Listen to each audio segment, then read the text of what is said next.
And live. That's our introduction right there. And live. We are live. Hey, Brandi, how you doing? It's been a weird day, but I'm great. How are you? Wow, weird day. It's Friday, so I'm doing great myself.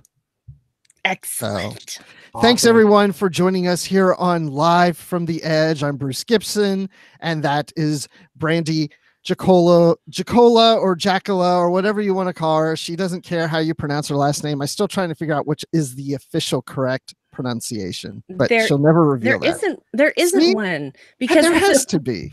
It's a Finnish name and it's an Italian name, and it doesn't matter. Okay, Brandi. Fine. That's fine. You have no idea how many times my own family have called me that, so it's not gonna hurt me, babe. Sorry. All right, I got you, babe. Yep. Hey, and you may have heard some laughing in the background there. I think that's Dan Gunther from that show called Literary Treks. I don't know if I've ever talked about that show before, but I have. I think maybe once. Dan, how are you? Hey, Bruce. Really happy to be here. I was really excited to get to come on the live show. I made sure to sign up quickly to get in on it. So, yeah, awesome. I'm glad you did, because and your voice sounds a little more deeper than usual to me. Is there something going on there? Yeah, I've got a little bit of a cold. Today's show is brought to you by the good folks at Dayquil, which I've taken a lot of right now. So, oh boy, I hope there's something in there that makes you say something really interesting. Well, it's not NyQuil, thankfully, so okay. that would be more amusing. Yeah, I took some NyQuil and then.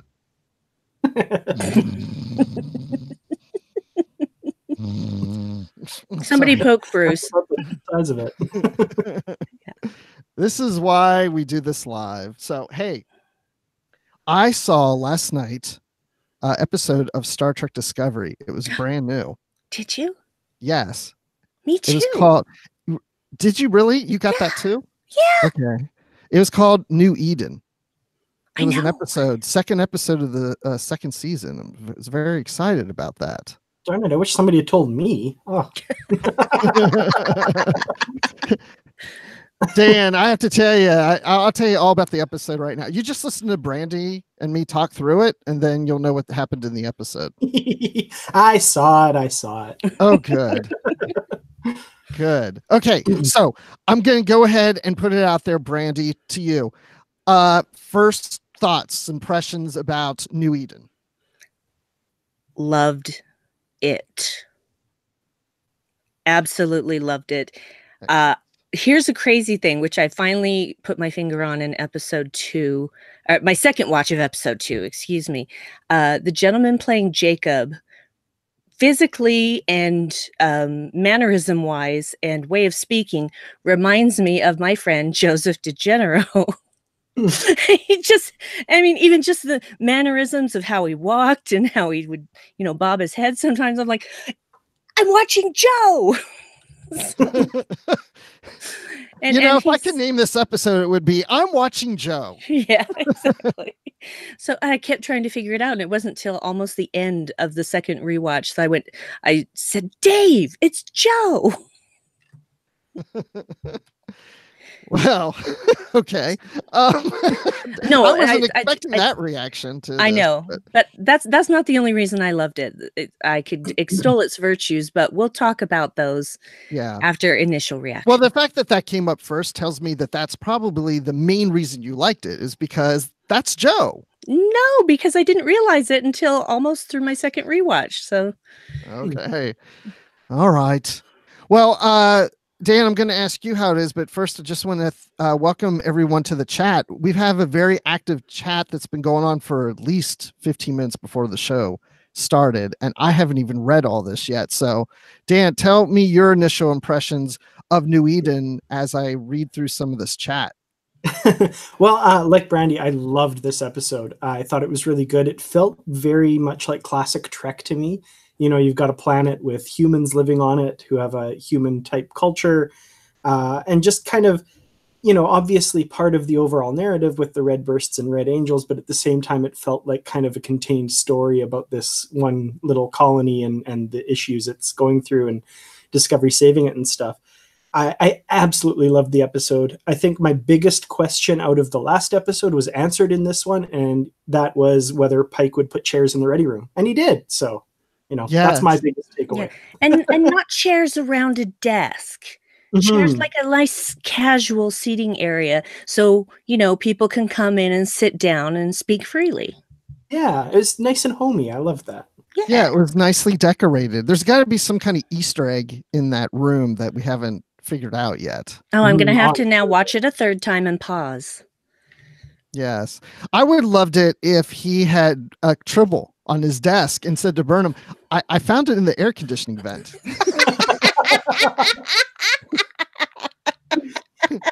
It ate all of the fortune cookies that were here too. I don't know. I'm sure it'll turn out fine though. Yeah. Oh well. Maybe I'll just get some grain and put it in here. The tribble seems to like the grain for some reason. Yeah. So like you guys, I loved it. I tweeted afterwards that dang, this show just keeps getting better and better. I loved the first episode of season 2. And I love this episode too. And they're so different in the sense that the first one felt very action and a lot at stake and a lot of running around. And it just was a thrill ride for me.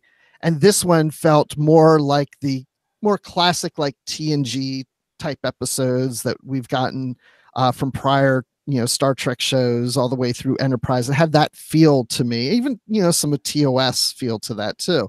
So I love the fact that we can have different types of episodes going on. So I'm really intrigued to see what the third episode of the season is going to be like.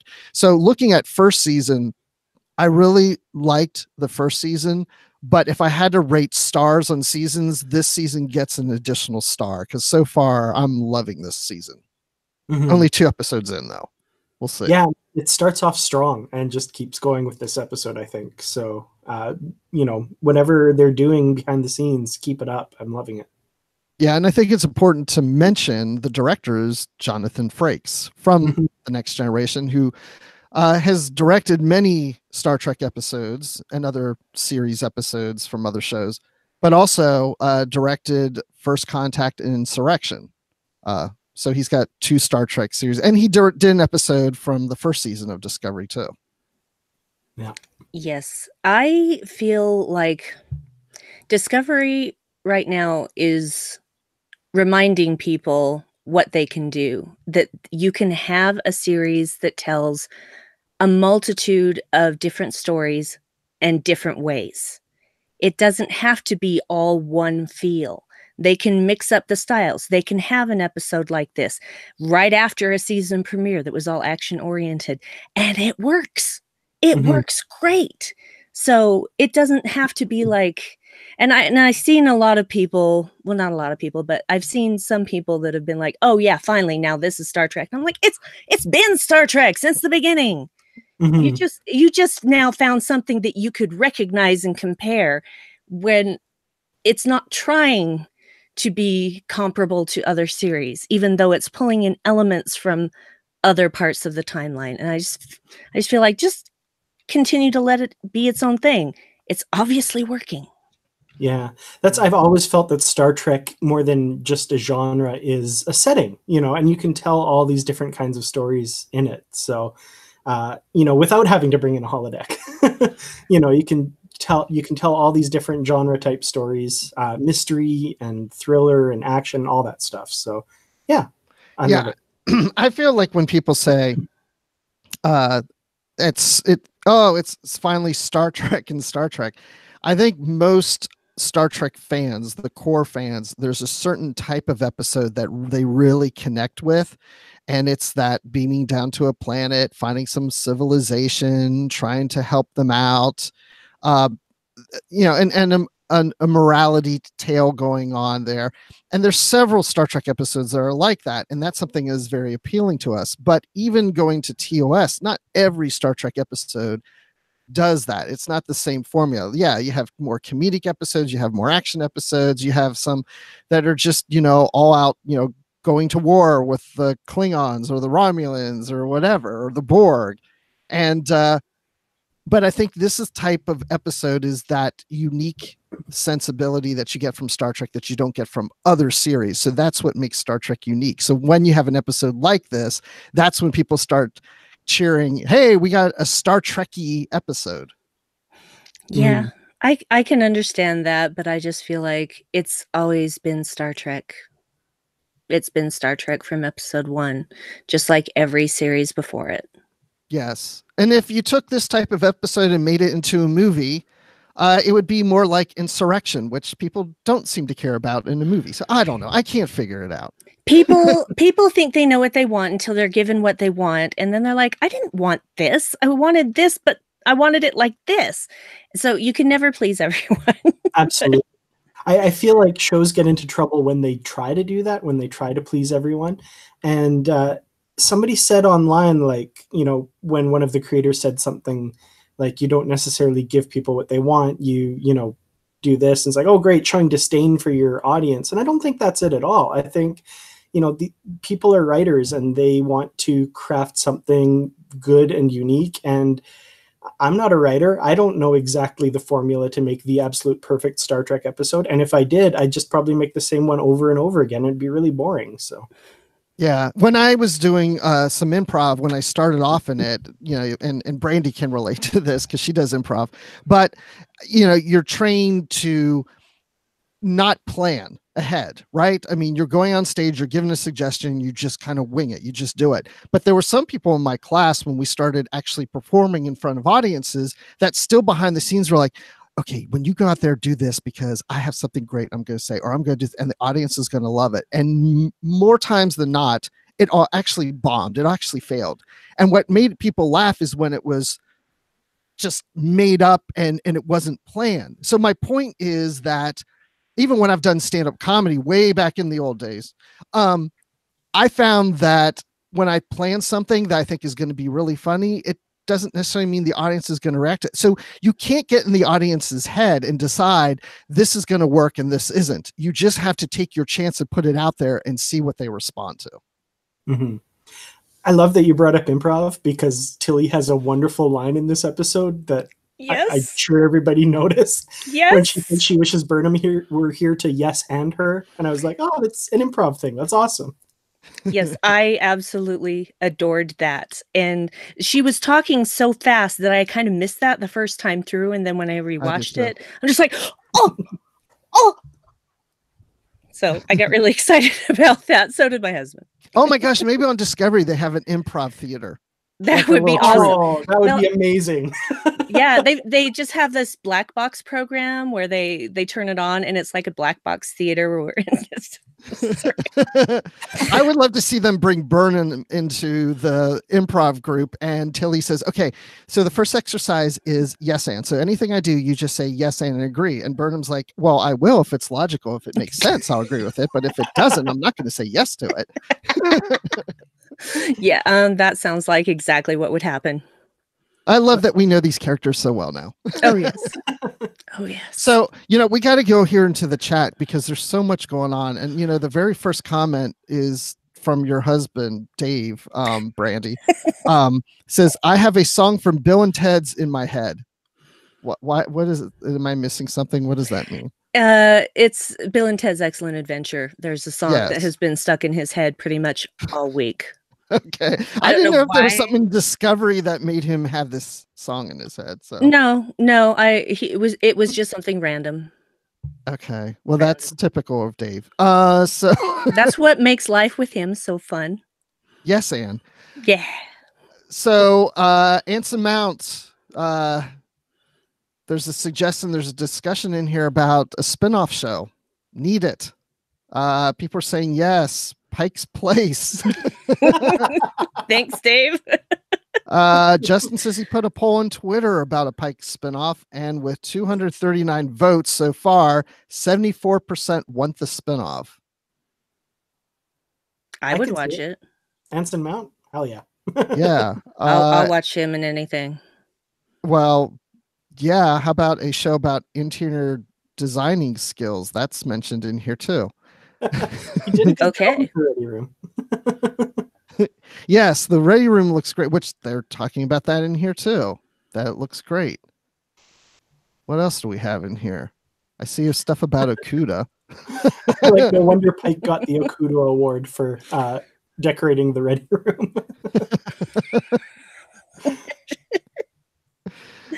Oh my. Okay, I'm gonna kind of jump down here a little more and see what else we have. Black Alert. Oh yeah, I love Pike's reaction to the first Black Alert. You know, Oh yes, his first time. Never forget your first. And I like that kind of banter that we're getting more from the bridge crew and the crew just in general. Just like these little, you know, like you said, you know, you never forget your first and little comments in here. My favorite was when they were talking about, you know, DNA from a tardigrade, and Pike's like, a tardigrade? And Bert and Saru, I guess you kind of had to be there. Yeah. I loved that too. It makes me smile. Yeah. Oh, Brian, I'm sorry you didn't get to see the episode, so you had to stay off social media. What are you doing on here? We're going to ruin the whole thing for you. Yeah, we totally we're are. definitely going to spoil this. So much spoiling. All right. I see people saying they like the episode.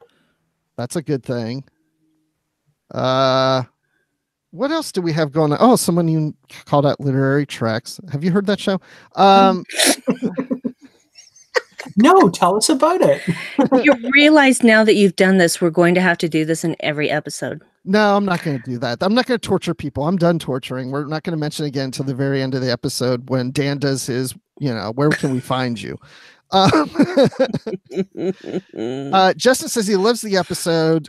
He's been watching Discovery, loving it ever since, but this may be his favorite one of all. I might be there with you. I'm just not sure. It's definitely in my top 3 or 4. 3. Definitely somewhere in my top 3. What about you guys? I haven't. Yeah, go ahead, Dan. Sorry. No, by all means. No, I was just going to say I haven't seen the rest of the season, so I can't rank favorites yet. Well, and even if I now. Okay, up until now,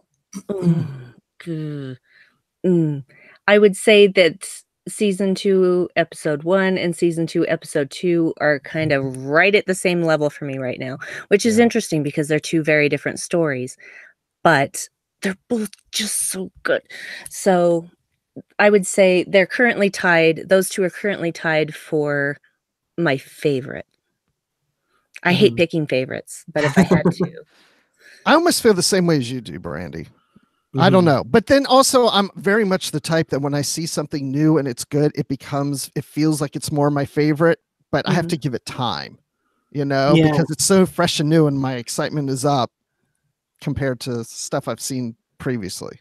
Yeah, there's a thing in, like, when you're talking about relationships called NRE, new relationship energy. I feel like I have NEE, new episode energy, about Star Trek episodes all the time. Yes. So, you know, right now, yeah, it's right up there, but I kind of have to sit with it for a bit and see if it settles out. I think it's up there, though. I really have loved these last 2 episodes. And this one especially I really liked, so.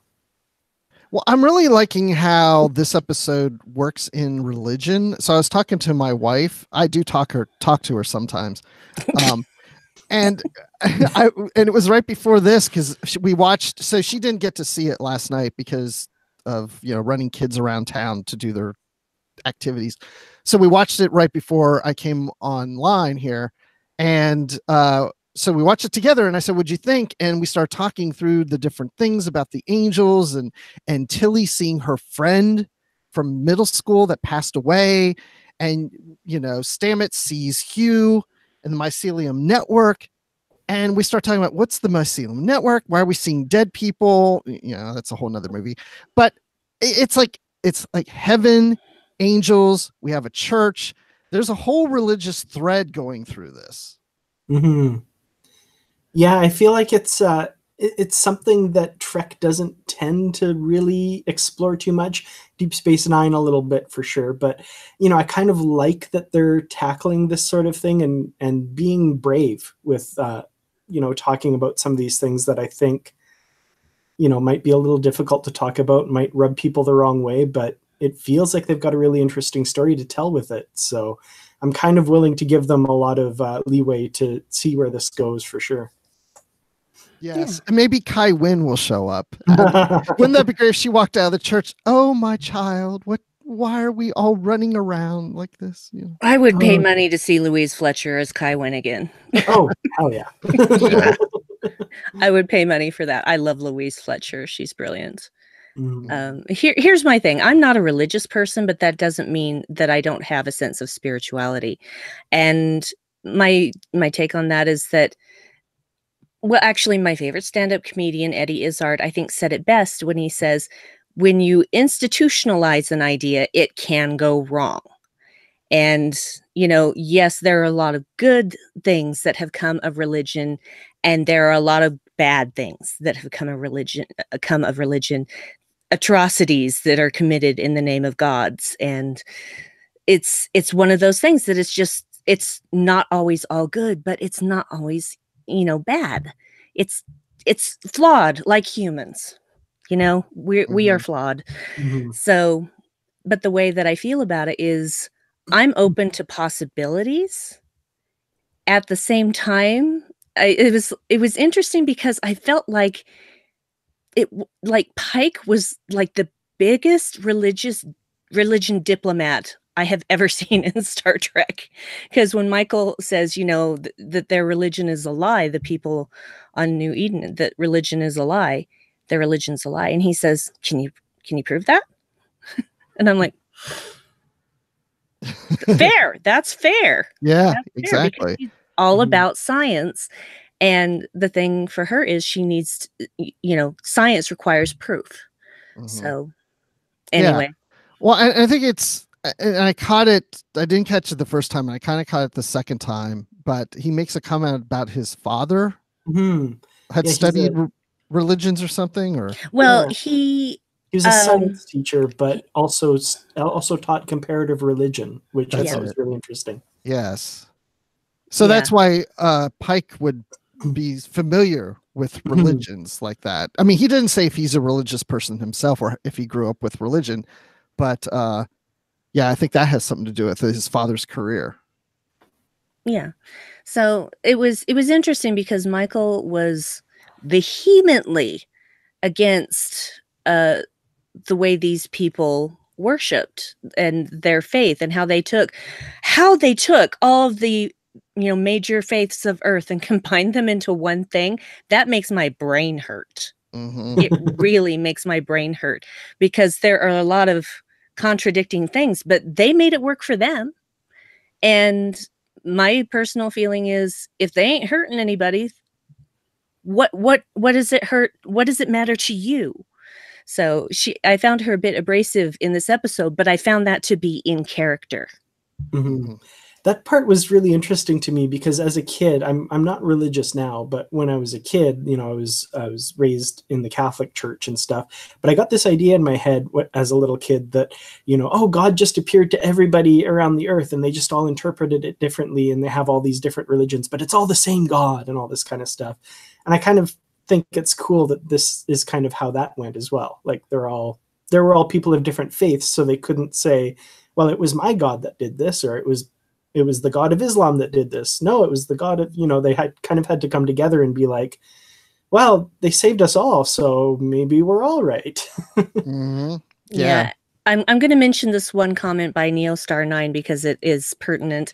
I really like the Wicca mention. You rarely see that getting attention in shows. Agree Mhm. completely. Absolutely. Because people still have so many misconceptions about Wiccans and Wicca, because true Wicca is about nature, and it's about spirituality, and it's about do no harm. So, and unfortunately, movies and television and books haven't been very kind to that particular religion. And so there are all of these misconceptions that people are just like, no, Wiccans are evil. No, they're not. There are evil people in every religion. That doesn't make the religion evil. Exactly. Mhm. Absolutely.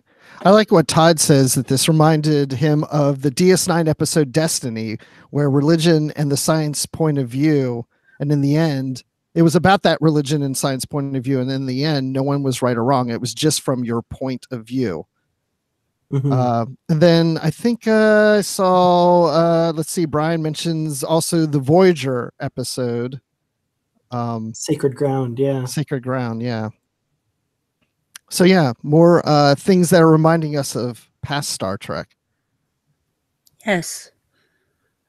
Okay. It's hard to do a live show and read chats at the same time. No, I know, especially when this is like the most active that the chat has ever been on Live from the Edge. So, and we are so grateful for so many people in the chat having a discussion. It's fantastic. Okay. I'm going to go off on a tangent. Well, I don't know if it's a tangent really, because it's still part of the episode, but I have two things that I need to get off my chest. Please. Number one, I cannot remember who it was in the chat last week who said this, but I now am on his side that these Red Angels are Iconians. Okay, explain that. Well, I did some research on Iconians. Okay. And from the rendering of them in the Star Trek Online game and other sources, the physical similarity is really strong. Really, really strong. Also, they were supposedly all killed off when a bunch of people banded together and bombed their planet, because they basically called them demons of the air and night, or I think that was it. Because air and darkness, that's it. Thank you. And they could seemingly appear like anywhere, like light years across the galaxy, in the Gamma Quadrant, in the Beta Quadrant, seemingly without a starship. Of course, now we know about Iconian gateways. Right. But I really feel like that gentleman was right. And I'm sorry, I don't remember your name. I hope it was a gentleman now, looking back. Oh my gosh. It's so sad that I can't look at that chat now because I feel really bad. But I just kind of feel like the physical resemblance is so strong that it really could be the Iconians. And until I find something that can dissuade me for that, I'm going with that. I have also noticed I can't call it a pattern yet because I need a third point of reference. However, in episode 1, they go to find the red thing. Okay. When they get there, the red thing is gone, but they find people in need of help. Episode 2, they see a red thing. They go there to find the red thing. The red thing is gone, but there are people that need help. There's always so far there's a catastrophe that happens while they're there. Now, that's a little bit too coincidental for me, even though this is only 2 examples so far. So I need one more before I can call it a pattern. No, so, I'm with you on that. My wife and I were talking about that too, that she was saying maybe it's the Red Angels, the signals are putting Discovery or the Federation or whoever into a test, like they're testing. Yes. Yes, I thought the same thing. I thought of it as a test. But I'm trying to figure out if that's really the intention, or is it more that the red things, the sightings, are more that the Red Angels are causing this problem. And then because Discovery's on the ball and they can use the spore drive to jump to the Beta Quadrant, because who else would have gotten there? There is no one else close enough that could have responded to that. So again, that's very strongly on the case of not being a coincidence. See, and this feeds into my whole theory of it, because I had a similar theory after the first episode that, and I thought it was maybe in the service of something nefarious. They were trying to point to people who need help, and then they were going to acquire followers and for some nefarious purpose. I'm less thinking that it's a nefarious thing now. Now I'm thinking it is genuinely trying to help. But I think they're really shaping things to a fine detail to put people in the right place at the right time, because we never did find out exactly why the Enterprise suffered that catastrophic damage. So these Red Angels, I think, are manipulating things. So it's the Discovery that has to take over. And then now for the second episode, because the Discovery has the spore drive, it's able to get to the second one. And they knew that the Enterprise wouldn't be able to. So they're like subtly manipulating things to put people in the right place to respond to these emergencies. Why and what the ultimate purpose is, I don't know. But I think they're shaping events to their own designs. Okay, and I want to add to that, but I want to hear what Brandi wanted to say. Well, I was just going to say I like the idea of that. However, they would have to have a heck of a good strong sense of foreknowledge, because if Discovery had made it to Vulcan, Stamets would have gotten off. And there would be no one to operate the spore drive. So how did they know the exact right time to cause this particular problem with the Enterprise? I mean, you can't just happen upon that kind of timing. That requires planning. Or omniscience. Exactly. So are they I don't know, related to the Q continuum? But it's just one of those things where it's just like there's it just doesn't feel like coincidence. It feels like something very deliberate, and I'm still not 100% on whether this is for a greater good or something else. I'm not saying it's nefarious, but I don't know if it's necessarily about saving the people and more about watching what unfolds and how the people on Discovery work. Yeah. Just that's more what it feels like, but I just don't know yet. I don't have enough information, but from the information I have, those are my theories. And that goes to something that I wanted to talk about that I think may tie into this. And we see Tilly's friend May from middle school. And all May is doing is encouraging Tilly. Like, yep, you're on the right path. Like, she's just like supporting her. Yep, like, I want you to succeed. It's almost like a teacher of like, keep working through the problem. You're almost there. You're almost there. Encouraging her. And Hugh was the same with Stamets in season 1 in the Mycelium Network, where Stamets was trying to get through some things and figure things out. And Hugh was there to say, you've got this. And I'm here for you. It's like these ghosts, I'm just going to call them ghosts right now because, they passed away, are helping our crew and encouraging them and being there from them. So I'm just wondering if the Iconians and the Mycelium Network are all connected in some manner. Because like you said, Brandi, about the Iconians getting from one place to another, one quadrant to another, could be through the Mycelium Network. And I can't help but watch this episode with Tilly and keep thinking about the end of season 1, that little spore shiny thing that fell on her shoulder. Yep. And how that connects to all this. So I'm just threw that all out there, and I just want to hear the response. Well, my particular response to that is that the only dead people that we've seen have been people that have been 2 people that have been exposed to the spores. So I believe it is directly connected with the Mycelium Network as well. And when I first saw May in the sickbay, and when Dr. Oh my gosh, I've already forgotten her name. I'm ashamed of myself. Doesn't begin with a P, I think. Or, when she comes in, and May's just kind of like, oh, and having a funny look on her face and leaving, I thought, she's dead. That was my first thought. She is not visible to anyone else in this room, but she can see the other people in this room. Right. So I didn't feel like it was a figment of Tilly's imagination, that Tilly was just seeing things. I believe that she actually did manifest, but only Tilly could see her.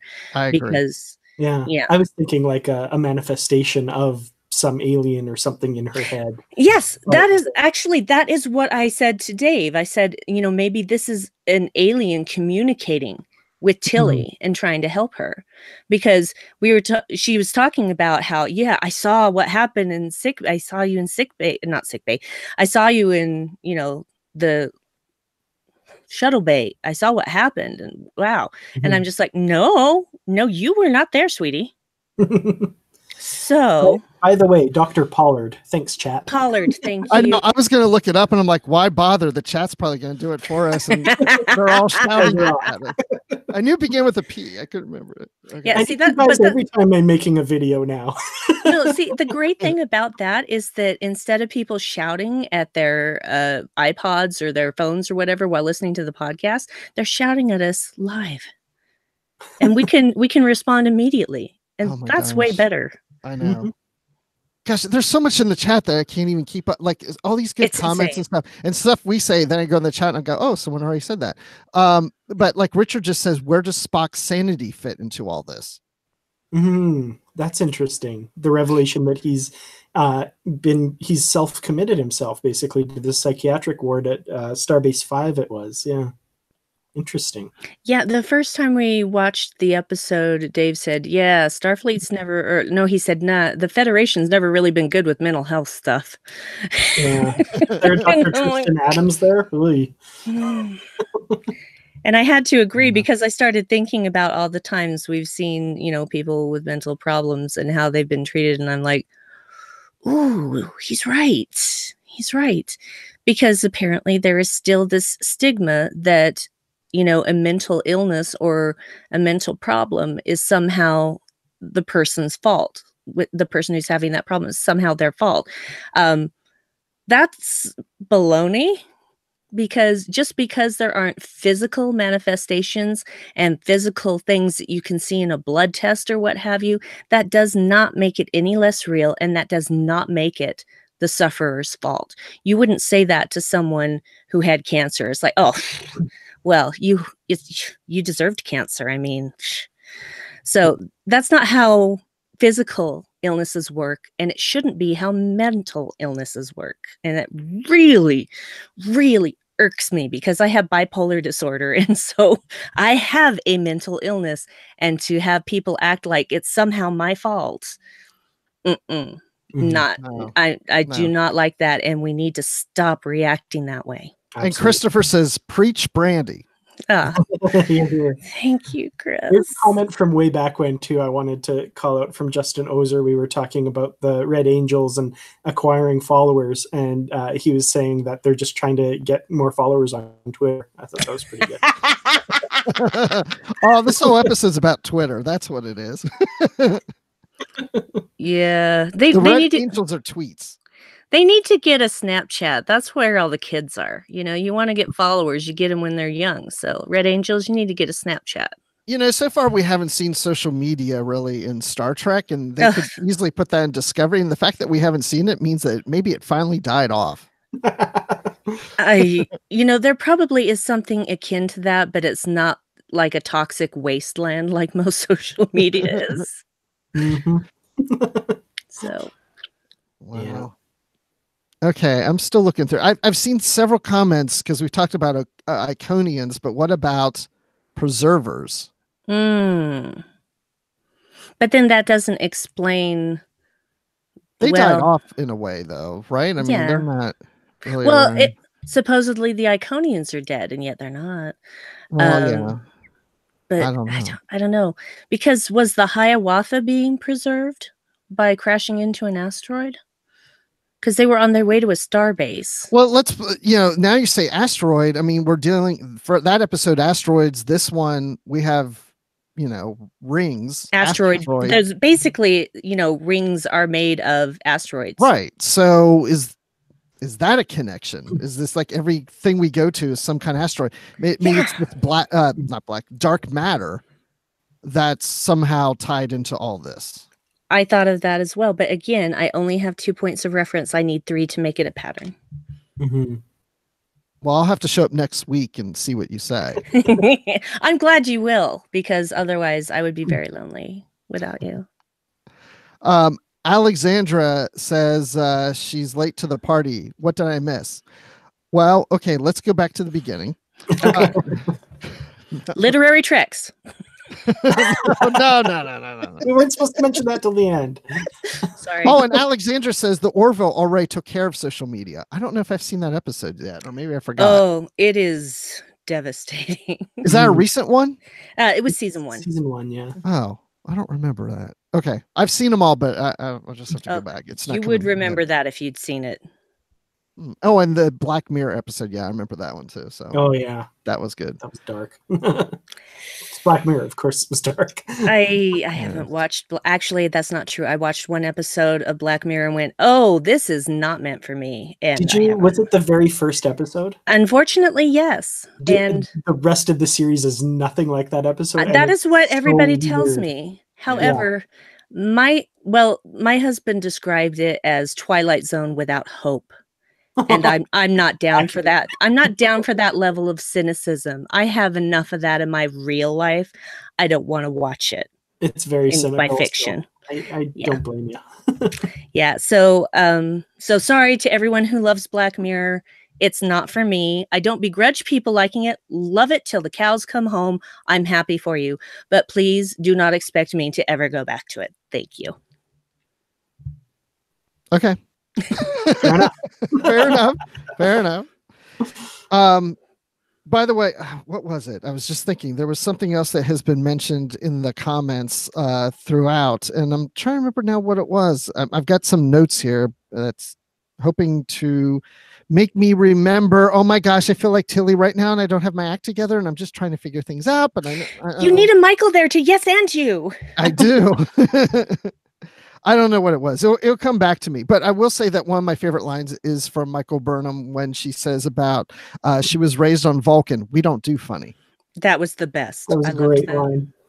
And then Pike, of course, laughing at that. It's like, maybe it's like, better if I don't speak. that was cruel. That was cruel.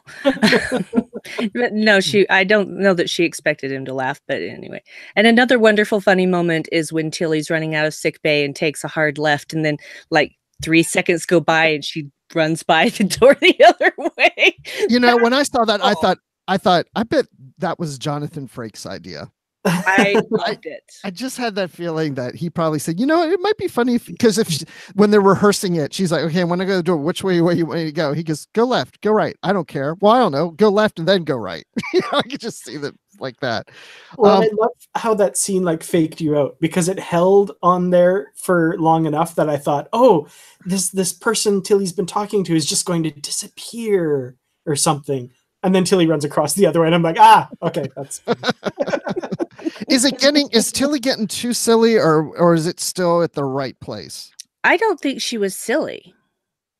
Well, I mean, are they trying to play the humor up too much in Tilly sometimes? Because I've heard some people feel like they're taking it too far. I mean, and Brandon Shamatella of the network has mentioned that before. I don't feel that way because she had that one hilarious moment when she ran one way and ran the other, but that would have worked for anyone. I mean, anyone could have done that. And besides that, she had been hit in the head. But regardless of all of that, I didn't find anything she did silly. I just, that made me laugh. But everything else she did, I mean, she saved that whole planet with her idea of doing a donut and pushing that asteroid out and having all of those other rocks follow it. Yeah. So she saved a bunch of people again. Well, and then she was in sickbay and she had all the espressos and it works for me. I've known some people to mention that sometimes they feel like they're playing up the humor a little too much with her. And Neostar just says that I think the only humor that was a bit far was the thing with Pike on the bridge in the first episode. Everything else was fine. So when I first saw that last episode, I didn't think it went too far, but I was worried that it could go a bit too far. But at the same time, every time she was on screen, I was laughing out loud at something. So I was like, okay, it's obviously working.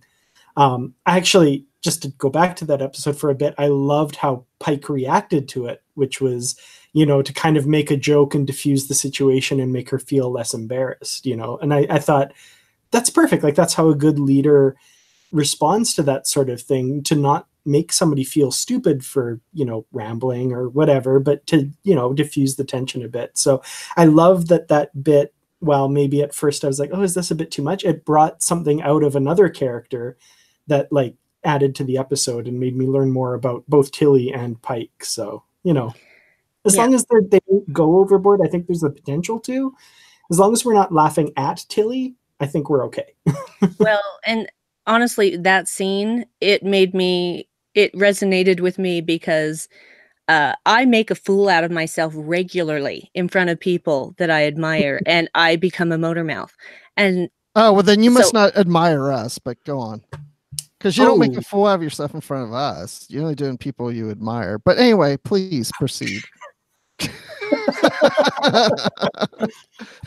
Now Bruce is being too silly. No, it's fine. But I mean, like, I've met heroes of mine, people who have been heroes of mine for years that I never thought in a million years that I would ever come in contact with.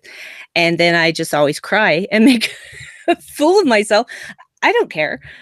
That's just the way I am. And so I was just like, yeah, if I were in her position right now and, the illustrious captain of the Enterprise was right there, and I'd just be like, I would be exactly the way she was. Exactly. Yeah, I can see you saying, I can't believe I'm saying pinky to a captain. That just sounds like a funny word to say to a captain. So I do remember what I was going to say earlier, that I've seen some comments throughout the chat, and it plays really well into what we're discussing, and that is the bridge crew. I mean, we're seeing more of those characters develop too, which is such a great thing to see. And that's something, I remember watching TOS, not when it first aired, I was too young, but I wanted to see more of Sulu and Uhura and Chekhov, and now I feel like we're going through that with Discovery. We are seeing more of those characters. Yeah, I love that Owoshikun got to be in the away team because she was raised a Luddite, so she knew how to blend in with people who didn't use technology. Yeah, that's cool. Yeah, she had very practical solutions to problems that they probably couldn't have gotten past any other way because they didn't have their technology with them. They had a flashbang grenade thrown at them, and they all were unconscious. She's going to be the MacGyver of this series. Yes, Lady MacGyver. I love it. That was cool. I was a little worried, even though she was included on the away team, or the landing party, 23rd century, in this episode. I was like, she hasn't really had much to do yet except say yes, sir, and all this stuff. But then, when they wake up from the flash grenade and she's the only one who's already awake and is like already figuring out how to get this door open. It's like, oh, that's awesome. I love her. She was I great. think I heard at STLV, the actress mentioned that this was like her first real gig as an actress. I mean, I'm sure she's done some, local things maybe in Toronto or whatever, but this is like her first like professional gig. So yeah, I think she's doing a great job from what we've seen so far. So yeah. And then Detmer doing donuts. I've had my pilot's license since I was 12, sir. All right, let's go. I got the biggest laugh out of my wife. That line. Yeah. And executing donut maneuver. That was pretty great. That I loved so much. There was so much to love. Hey, chat, what are we missing? Are we covering everything, or is there anything else that we haven't touched on, or even to Brandi and Dan? Is there anything? Well, there's so much in the chat we couldn't possibly have covered it all. No. So what did you guys think about them leaving them on the planet and calling it a Prime Directive issue and that sort of thing? Because I've seen a lot of people online on different sides of this debate. Should they have told them the truth about Earth, or was this a Prime Directive thing, even though they're humans from Earth? Well, if you're going to get down to the technicality of it, it's like Pike said, this was before they were moved to this planet before warp travel was invented or even a glimmer in anyone's eye. I mean, it was during the Third World War. So technically that makes them a pre-warp civilization. Even though they're human, they're from Earth, they're still a pre-warp civilization. Yeah, I mean, I agree with that, but I haven't really thought about it a whole lot, and I would like to. I'm just thinking, if the Enterprise or the Discovery came upon Gilligan's Island, would you rescue them? Have they been there too long? I mean, it's like... Yeah, that's the thing. They were taken there against their will. Right. Sort of, so... Yes, regardless of what's happened since, Yeah, and these settlers feel that they were rescued. So it's not like they're searching for a way to get off the planet. They're happy there. They were saved. And so they're living their lives in peace. Yeah. No, I agree. I mean, they've been there 200 years. So, I mean, that's a long time. The people there weren't alive when their ancestors were brought there. This has been their life. This is their home planet. And if you start to introduce the idea of, hey, we're from where you originally came from, now you've got the situation where are some people going to want to leave? Do you take them and leave the others behind? And I mean, you're really messing with a whole civilization at that point. I mean, a lot of people would start to hate the Federation and Starfleet for taking people away from their society. Well, and that's the thing. That's why there's General Order 1. Mm-hmm. Which I thought was interesting that they never refer to it as the Prime Directive. It's always General Order 1. Well, did they ever refer to it as the Prime Directive in the original series, or was it General Order 1 in that? They said the Prime Directive a couple of times in the original series. Interesting. Well, maybe, I don't know. I figure eventually somebody's going to say, well, see, this is about 10 years before the original series. So maybe they weren't calling it the Prime Directive yet. Maybe they were still calling it General Order 1. And I've still heard it called General Order 1 in later series, later timeline series. Yeah. So I think that, the terms are interchangeable. I guess the more technical name for it is General Order 1. So I think the closest analogy to this episode we've seen before was the Enterprise third season episode North Star, where the people were taken from the 19th century and transplanted there. And Archer did tell them everything and let them know and what was going on. Now, that was before General Order 1 existed, of course. So, exactly. Because, if only there were some kind of directive that told us how to deal with these situations. That's a different episode, actually, of Enterprise. I would know. We're nerds. It's okay. I'm not ashamed of it. But yeah, I found it interesting, though, that Michael approached talking to Jacob very logically. That, in order to get the information that they needed to, for this mission, clues that they needed for context, they needed that soldier's broken helmet camera. And the way to get it was to go back down there and tell Jacob the truth. And that was one of those moments where it made me emotional because Jacob was just so happy to know that he was right, that his family had been right, that their, belief, their faith in this particular thing wasn't for nothing. And he was fine with that. He didn't need to leave. That's all he wanted. Yeah, that's all he wanted. That was enough for him. And I'm just like, yeah, he never said to Pike, "Take me with you." I was kind of waiting to see if that was going to happen, and it didn't. And I like that it didn't happen. That was my favorite scene out of this episode. Now, Christopher Littlefield in the chat says that he feels Pike violated General Order 1 with that scene. What do you guys think of that? Well, he did violate General Order 1 in order to, because that's exactly what Michael said. He sacrificed that General Order 1 for the greater goal. Their mission requires that they find out what these red bursts are, what the red angels are. That is their mission. So, logically, if you are to continue your mission, you need more information. If someone has information that you need, and the only way to get it is to break the Prime Directive, it's breaking it with one person. So it's not like he was going down to the whole town. So I found it completely acceptable, especially since Jacob was already convinced that he was right. Yeah, all he did was confirm his belief. Exactly. I don't see Jacob then trying to change anything in the society. I think for him, it's like, okay, you're helping me close the book on this so I can move forward.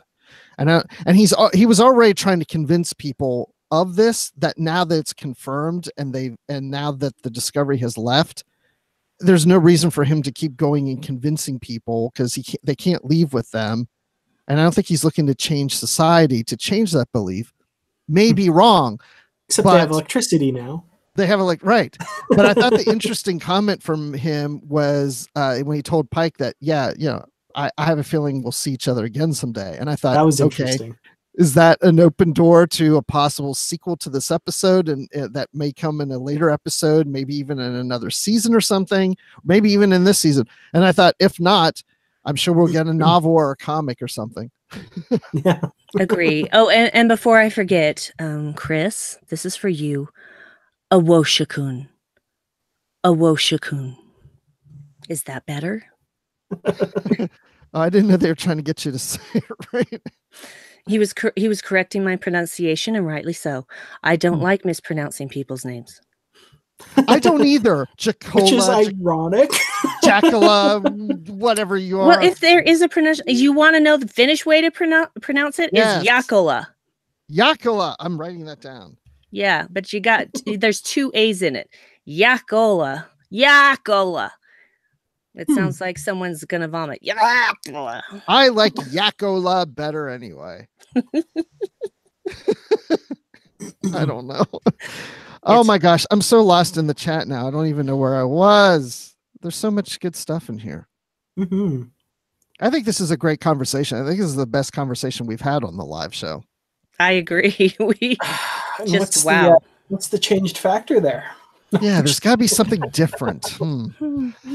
Maybe it's the whole literary Trex angle. It might be.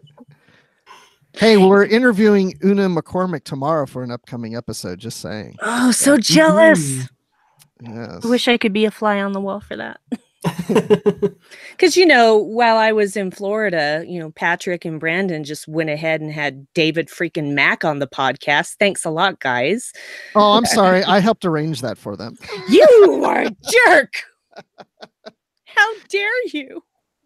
Yeah. Well, maybe he can be a fly. Look, when we interview Una, and if I'm going to tell her if there's a fly in the room, it's Jacola. Yep. Yep. So we're going to call the fly Jacola. Yeah. Anything else? I think we're at that hour mark. This is where we start to wind things down. Yeah. Does anyone have any final thoughts they want to say? I think there's so many thoughts in here. There's so many thoughts. By the way, Justin agrees that the decision to leave them on New Eden was correct. Beta Artemis says will episode 3 have Pike almost dying again? Oh, because that's his track record in all 6 live action appearances. Ooh. Well, kidnapped, injured, or dead. Alexandra's got a really good point here. Physics questions from someone else's comment. If the asteroid was so heavy that it smashed a table on Discovery, why was Burnham able to lift it in her hand before teleportation in the last episode? Because I think that's the nature of dark matter, is that it can fluctuate. Otherwise, how would they be able to even get it into the shuttle bay? Okay. So right. I think that it is unpredictable. They don't know enough about it yet. And that was part of the problem with being in that asteroid field when they found the Hiawatha, is that the gravity kept changing, the gravitational waves. So, okay. Dark matter. That makes sense. Yeah, we'll go with that for sure. Yeah. Oh, Justin says special motor assisted gloves can help lift heavy objects. That's that would a question. Be cool. Sure. Maybe, and Burnham grew up on Vulcan, so she has more Vulcan strength. I don't know. Sure. That's fine. We'll go with that. Yes. All right. Well, if that's all we have. Oh, but before that, I'm going to go ahead and ask Dan where we can find him online. I'm going to ask Brandi too. But in the meantime, I'm going to ask our chat, because I liked how we did this last time. On a scale of 1 to 5, 5 stars being great, 1 star being awful, where do you put this episode? Let us know here in the chat. 5 out of 5 stars. So, Dan, where can people find you online? Well, on the network, you can find me hosting Literary Treks with Bruce Gibson, of course, where we talk about Star Trek books and comics, both old and new. And elsewhere, you can find me on Twitter. I'm at Kertrats. That's Kertrats. I have a YouTube channel at youtube.com/Kertrats Productions, where right now I'm pretty much just doing videos about the new episodes of Discovery, including, and I'm kind of proud of this title, Dan's Disco Deep Dives, where I talk about the continuity and canon stuff in the episodes. And Facebook and the Babel Conference and all that good stuff as well. Awesome. Well, thanks, Dan, for joining us. Thank you. This was fun. Should do this more often. Yeah, you should. And I mentioned about interviewing Una McCormick, and I'm not, this isn't a plug for Literary Treks, but the reason we're interviewing her is because there is a new Discovery novel out about Tilly, and it's called The Way to the Stars. So if anybody's a big Tilly fan, I highly recommend reading this book. It just came out in the past couple weeks. So I found, like, watching these episodes, there's so much more to Tilly's character. Perfect. Brandy's got it there. Yeah. I love that novel. It was excellent. Spoiler alert for my opinion on it. This one, I cared so much that I got the physical copy. So nice. Awesome. So Brandi, where can people find you online? Oh my goodness. Oh, let me think. No, I'm kidding. You can find me on Twitter at BrandyWine12. Brandy's with an I and the 12 is a number. You'll find me on Trek FM Network on Warp 5 with Patrick Devlin and sometimes Brandon Shea Matella. And we talk about Star Trek Enterprise, which is how I know about Star Trek Enterprise. It's very dear to my heart. I love that show very much. And I'm fine with it being the redheaded stepchild of the Trek world, excuse me. So because I was born a redhead, so. And you can also find me here doing Live from the Edge. I lurk in the Babel Conference frequently, and I do also do a podcast with my fantastic husband, Dave, called the Dark Corner Podcast. And Dave Yakola. Dave Yakola. Gotta get the yak in there. Yak. Like Dracula. Yes. and it's called the Dark Corner Podcast. I might have mentioned that. You can find it at darkcornerpodcast.com. We talk a lot about nerdy stuff from a darker perspective, and we put up a lot of our live improv shows that we record. So it's a weird mixture of stuff. There are swears, so be aware of that. Okay. Well, we're going to get here to the stars in a moment, and where people rate this episode. Real quick, though, you can find me on Twitter at Admiral_Rex, and of course on Literary Treks with Dan. And I do a podcast called The Star Wars Report, which of course is about Star Wars. So check that out. So we have 6 stars out of 5 from Justin. We have a 4.5, 4, 5, 4, 4.5, 4.5, 5, plus a few lost ribs of Captain Pike, and a 5.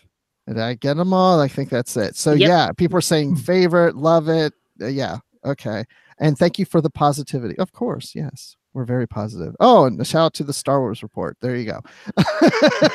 Nice. So great. I think that's about it. Oh, by the way, Brandi, you said you're a redhead.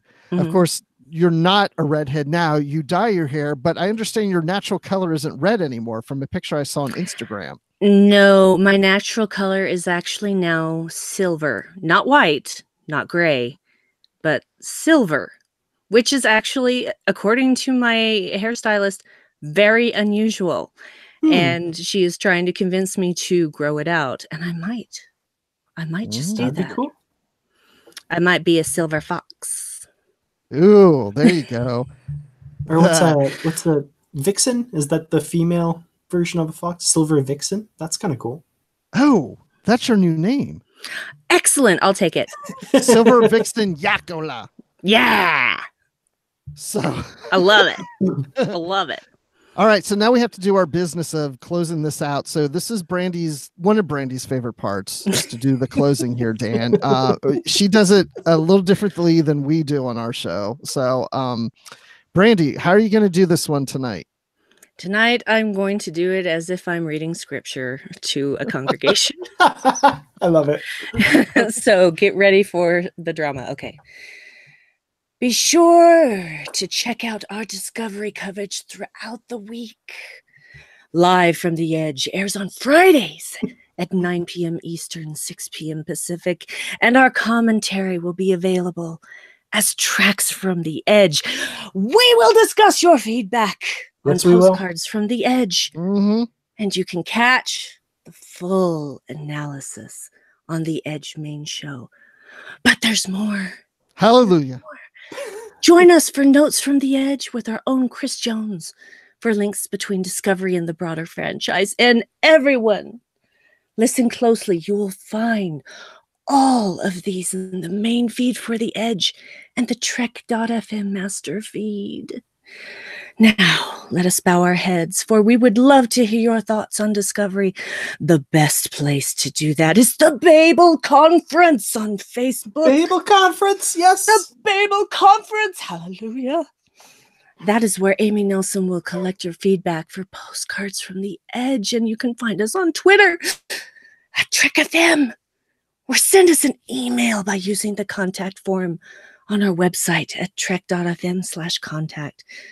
Choose to send to a show and choose The Edge. At this time, we would like to thank our donors, the people who keep us alive in these trying times. And they are as follows: Brother Norman Seelau, Brother Tony Robinson, Brother Thomas Paleo, Sister Lisa Slack, Brother Shoab Mirza, Brother Richard Rutledge, Brother James Muldrow, Sister Cornelia Reutner, I mispronounced your name and I'm sorry, Brother Ryan Maylett, who still hasn't told me how to pronounce his name, Brother Chris Trabuzio, and Brother Brian Malash, who did tell me how to pronounce his last name, and I thank you. I thank you all so much. The Lord shines upon you today. If you'd like to help us keep all of these shows going and become a patron of our church, visit patreon.com/trekfm for all the details. You too could become elevated to this list of fine brethren and sisters. Amen. Amen. Amen. And on behalf of Kai Wen, thank you, my child. This pleases me. Walk with the prophets, my child. I know I will. That sounds like a threat. Everything Kai Wen says sounds like a threat. Yes, that's why it's brilliant. Yes, great character. Oh my gosh. Okay. Well, we've got another episode. You know, I didn't look to see what the new title is. I saw something that we got a few title announcements, but I haven't looked at them. Have you guys? I have, yes. actually. Hey, what's the next Point one? of Light? Is that the next one? What is it? Yeah. I am going to pull it up Right. right quick and tell you all about it, because I am quick like a bunny. And so the next episode is going to be Point of Light. Episode 4 is an O-ball for Karen, because we know that's how it's pronounced now. Number 5, Saints of Imperfection. Ooh. And that is all that is currently up on IMDb, except for, still strangely, episode 8, If Memory Serves. Yes. And I did find episode 6 is The Sounds of Thunder. Yes, I Sounds just of saw that Thunder. too. Fantastic. I'm hoping for a guest star of Thor in that one. Ooh, sweet. But interestingly enough, the Stargate SG-1 version, not the... No, I'm just kidding. Let's not talk about the Stargate SG-1 version. Not that's here. for another live show. Later. Yeah. Speaking of live shows, we have a CBS live show on Discovery called The Ready Room. It's on Facebook Live just a couple hours before we go live on this show on Fridays. I like the title, The Ready Room. That's very interesting, very unique to me. It's a great comment. It's like I expect to hear Chris Jones on there sometime. Yeah. And for anybody who's wondering, here on the Trek FM network, since I think 2011, it's been the main show. It's called The Ready Room. So, CBS, you're welcome for the great idea. Yes. All right. Well, thanks everyone for joining us. We'll see you again next Friday, 9 p.m. Eastern, 6 p.m. Pacific, and live long and prosper. You mean live long and prosper. Live long and prosper, Yakula. And keep calm and boom on. Awesome. And oh my gosh, I said boom on. No, keep calm and disco on. I did the wrong show. Okay, my life's It's over. all gone apart. It's all flown apart here. It's all fine. I'm gonna let Dan have the last word. I'm hoping next week we get to see a damn red thing finally. But yeah. See you then. Bye.